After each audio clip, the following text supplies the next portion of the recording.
جو شخص بھول کر نماز میں ایک رکعت کم پڑھ کے سلام پھیر دے وہ ایک رکعت پڑھے گا اور سجدہ سہو کرے گا۔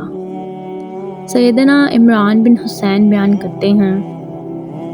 کہ رسول اللہ صلی اللہ علیہ وآلہ وسلم نے عصر کی نماز پڑھائی اور 3 رکعات پر سلام پھیر دیا، پھر اپنے گھر تشریف لے گئے